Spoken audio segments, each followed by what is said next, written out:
my coffee, and he's jumping on the couch because there is no rules when it comes to a pandemic. We have a trampoline right there.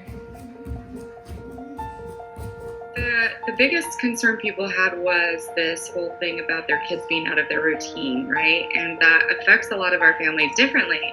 So even for my children, so my son is like, woo, like I don't have any therapists, like he is okay. Where my daughter is like, why am I not going to school? Like she puts on her backpack, she puts on her pretty dress, and she's like ready to go. And I know that a lot of other families are dealing with a lot of like meltdowns with their children because they're out of routine and, you know, they're not sleeping well, they're not eating well, they're acting out aggressively. So routine change has been huge. And I think with that, because that routine revolves around us not having access to our therapists and our schooling, right? So a lot of parents are also worried about regression, which is huge, which was a big worry for me, especially with Jackson in his school, because he works so hard to get to where he is. So I know regression is like a huge worry for a lot of families. And so I'm kind of in that mindset where I'm like, okay, if Jackson doesn't learn a dang thing during this quarantine, I'm fine. Like if he doesn't gain anything new, I'm okay with that. But I really, really want to make sure that he doesn't regress. And I think a lot of families are kind of at that same place. Today is better than what yesterday felt like. I feel like every day is a little bit different, but like, you know, we have the three of them. Mm-hmm. So KK and Brian are very eager to do work. Hi KK. And they want to do stuff all the time, and our other one does not want to do any kind of work at all. So it's hard. Again, it's hard with our kids. They're out of their routine. And yeah, today feels better because I think he's like falling into a routine. I don't know if it's the best routine, but he's falling into one. Whereas like he was pretty emotional the last few days and like angry. He is the type of kid that's like loves vacation and stuff. He loves to have off from school. But then even late last week, he said to me, do I get to go to school today? Like, I miss my friends. So. He definitely doesn't ask for school. But last night when I was putting him down, I asked him, I said, do you miss school? And he said, yes. So that's been a little bit of a struggle. I said, do you miss your friends? Do you miss your teachers? And he said, yes. And normally when I say, hey, okay, let's get ready for school, he's like, no. But now it's a yes. So I know that he's needing that. She really misses school, and I think it's kind of thrown her off a bit. Like she's been sleeping a lot more during the day. Yesterday she took a 4-hour nap. Oh my gosh. Yeah, and she falls asleep during the day. Like you cannot wake her up. Like she has to sleep for a few hours before she's able to even be like coherent. How's Henry doing with the no school? He's doing okay, but he's not sleeping. He's not going to bed before midnight. He's staying in his bed. That sleep would affect a lot of our kids because they're getting a lot of like that stimulation and input during the day where it helps kind of tire them out. I don't know, at least for Vanna, that's usually the case. She knows when she was going to school what to expect every day on certain days and at certain times, but I know that this is such like a shock for her. I'm trying not to like have like a crazy schedule going for her and just kind of like do touch and go and see how she's doing or how she's feeling. Oh, this is his time to shine. Like he doesn't have to put on pants. He doesn't have to shower nightly. He can play his games all day. Like this is his time. He's insanely happy because he doesn't have to leave the house. Like, telling him he can't leave the house is the greatest thing ever for him. Our problem is going to be when we return to normalcy and we have to start getting him back out of the house. That's going to be... He's been sleeping on the couch. He refuses to, like, go to bed, which is fine. I don't really care that he sleeps on the couch. At least he's sleeping, I guess. But he's also waking up insanely early. The other morning, I heard him turn on his PlayStation at like 5 a.m. and I was like, oh my God, not yet. We're gonna have to put in place like a bit of a schedule. And then you might want to do another Zoom with me because I might be losing my mind. Yeah, no, I'm gonna be doing lots of Zooms with you guys. That's how Declan is. He's going to be falling asleep much later and waking up so early, and like he'll just sit there. He sleeps in the same room as me, so he will just wake up and he's sitting there, but he's like sitting at my desk looking out the window talking about the birds. Hi, Quinn. Hi. This is going great. Yeah, I know. So, like, can you imagine trying to be on conference calls and this is going on at all times? No. Everybody go with Cole. Go watch TV in his room. Or your room, Quinn. She just got a TV. I'm like, quarantine? Yeah. Guess we'll wait on, Yes. I'll lift that restriction of having a TV in your room. Yeah. Enjoy your month, Yeah, kiddo. yeah. I'm like, oh, it's funny how Go much in my the other parenting room. rules have changed. Oh my gosh, there is no rules in our house anymore. No. I'm like, Henry was jumping on the couch. I was like, oh. I'm like, whatever you can do to survive. We are in survival mode right now. It's just, we're living in a state of chaos, but my house is cleaner than it's ever been. Like, it's crazy because all I do is clean, do laundry, work, clean, teach, jump on Lexia, do something, and it's hard. This isn't vodka, by the way. Not yet. I wouldn't be judging you if it was. It is 2:00 your time, so it's 11 months. 2:15 my time. Yes. Too bad I'm like, who makes 4:00 conference calls when we're homeschooling a million kids? Come on. Mind you, I'm like, I'm just trying to keep as much normalcy as I can.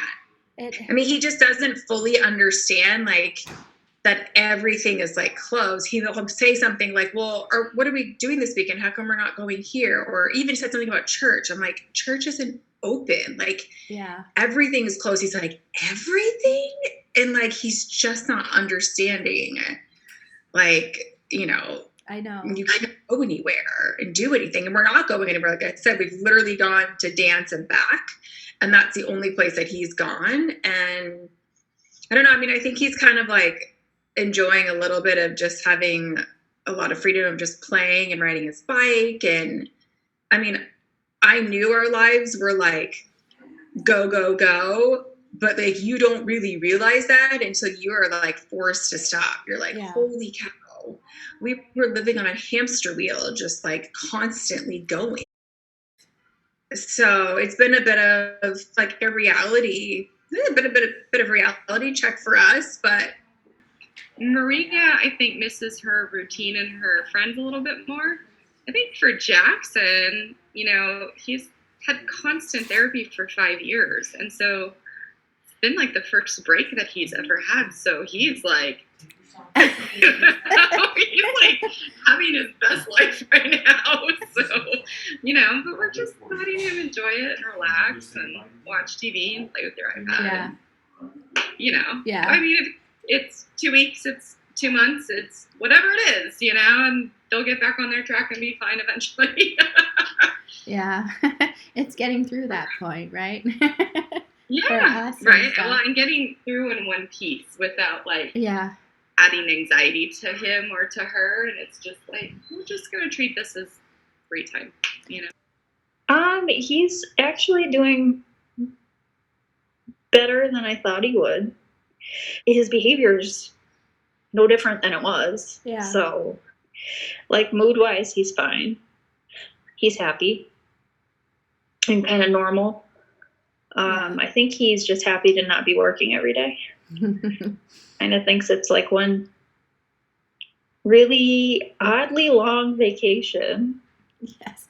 I'm sure there will be an academic regression because just like over summer or a long break, there always is. Yeah. But I kind of never thought that we would be 3 or 4 weeks without all of our therapy and all of the school, and he's fine. Yeah. So he gets summer school, so I don't know what they're going to do with summer school. I don't know if there will be summer school. He was supposed to go to a speech camp this year for his device. That was going to be awesome. I remember that. Oh, no. Now I don't even know if they're having speech camp. So oh, no. Everything is crazy. It is so crazy. it's been a whirlwind of emotions. You have good days, you have bad days. Yeah. And then there's today. Yeah. But I think he's starting to get agitated, and I'm afraid of regressing, you know. We've come such a long ways from him being aggressive and self-injuring. I feel like we had finally come through that, really. And now we're seeing him get a little more agitated, and he seems very self-controlled. Like, you know, he puts his hands together and he'll tell us if he's angry, you know, on his iPad. And so we give him breaks, you know, and right now we're kind of lifted all the rules and we're bending everything we can. And I'm thinking, like, this is going to be bad, because I mean, like, I'm just thinking, like, what's going to happen when he goes back? Like, we're going to have a tough time. I know. You know, it's going to be rough when the services start up again, because he's not had them. And that's what's hard, I think, because it's like, he needs that. He needs to be busy, and he needs to be busy. Yeah. If he's not busy, he's a menace. And he will destroy and take things apart. And it's like, no, we're not going to do that today. Yeah. You know, I caught him earlier today trying to smuggle my utensils out of the kitchen. You know, to take them outside. And I'm like, God, we're not going to do that. I'm like, I need these utensils to feed you. I can't just go to the store right now and replenish them, you know? So, oh my gosh. Yeah. He's having a lot of sensory issues, sensory seeking anything and everything, as far as motion, activity, overstimulating is where he's at right now. So we've got a couple of his therapists working on a sensory diet to kind of help alleviate some of that. He's seeking pressure, bear hugs, the big red ball pressing on the back. He will dive into furniture. He will run from one side of the room to the other and bounce into the wall, bounce into the couch. He's got a big nasty bruise on his shin from not paying attention and doing that. He's got a gash on his elbow from diving into the couch so deep that he went into the back frame part of the couch and he scraped his elbow on the couch. Yeah. So, yeah, he's seeking a lot of sensory stuff right now. It sounds very similar to Henry. Like, he will just from behind attack us and like grab and running around everywhere. I ended up buying him one of the little 48-inch trampolines just for inside the house so he can jump whenever he wanted to. Yeah. Hoping that would help. But yeah, he's definitely noticing that there's something different. So Brendan has like severe food allergies. He's like allergic to every major food group. And like my anxiety for like the 5 things that he's eats, like keeping that stock, like right now, the one kind of cookies, like I have gone to Whole Foods numerous times. They don't know when they're getting them in. I'm starting to have a panic attack because if he ran out of like the 5 things that he eats, he won't eat and he doesn't care. Like everyone seems to be out of everything right now. Like I've like contacted the company going, can I buy a case from you? Like they don't even sell it online. Like I'm starting to have like a little bit of a panic attack with the food part that people just don't understand. I'm like, yeah, you might be getting all that for your kid, but like if you only knew that my kid will not eat anything else but that one specific kind and brand, or you know, what's the name of the cookie? I'll be on the lookout for it. Hey, go get the box of your cookies.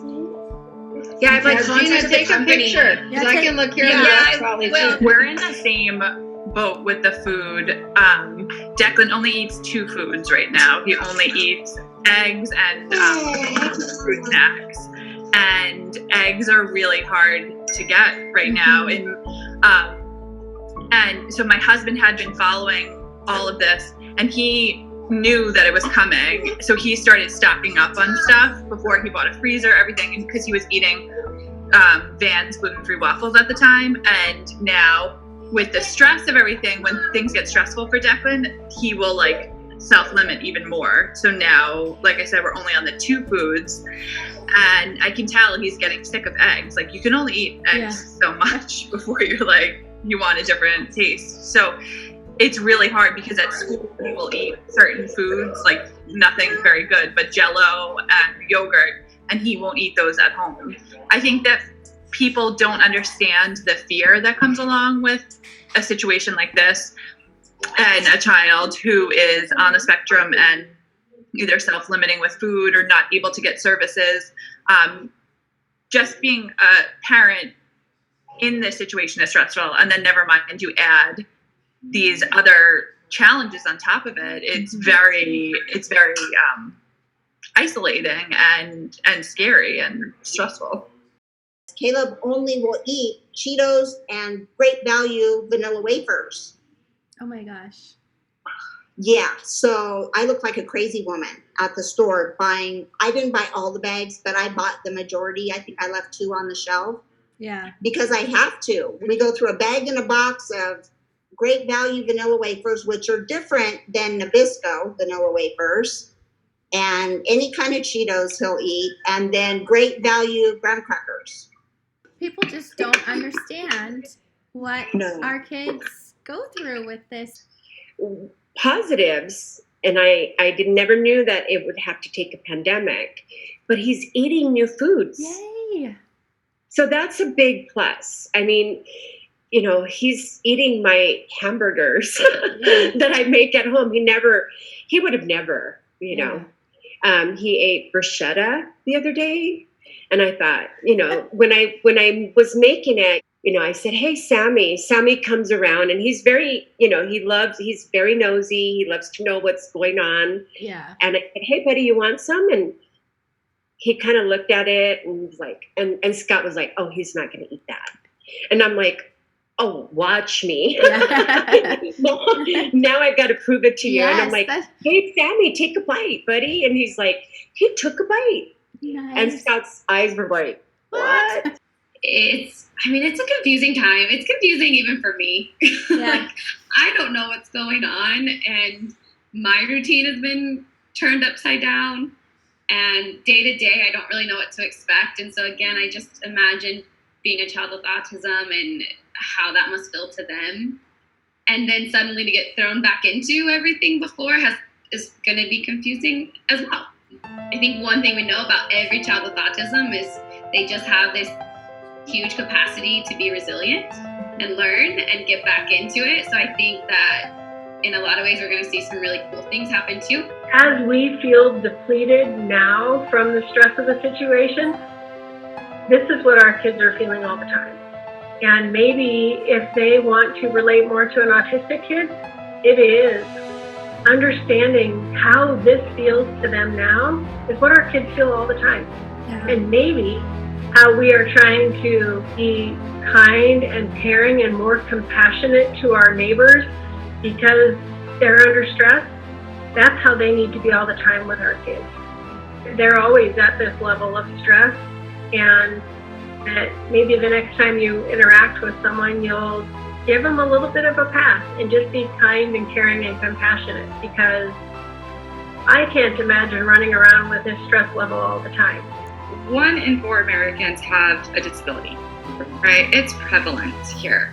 There's a chance that you know somebody who either has a disability, it could be visible or invisible, right? Or you know a family. Autism is so prevalent. You know, Down syndrome is getting to be more prevalent. You probably know somebody who has an autistic child or a child with Down syndrome, or even a child who's medically fragile. And what I would just say is reach out to them. Like, don't be shy about reaching out to them. Call them. I mean, really, people, I think, underestimate how much that human connection means to us. We have to get out of our own headspace and our own thinking of how bad things are in our space here, and think about what you can do for somebody else right now. Right now is really a moment to give and to be a part of something bigger than yourself, and to give back to those who you know are struggling. And us special needs parents are struggling right now. This is hard. We're on Daniel and Zane's yard doing a chalk drawing message, and thought this would be a fun thing to do because we haven't seen them in a long time and we miss them, and Henry misses them. Say hi to Daniel and Zane.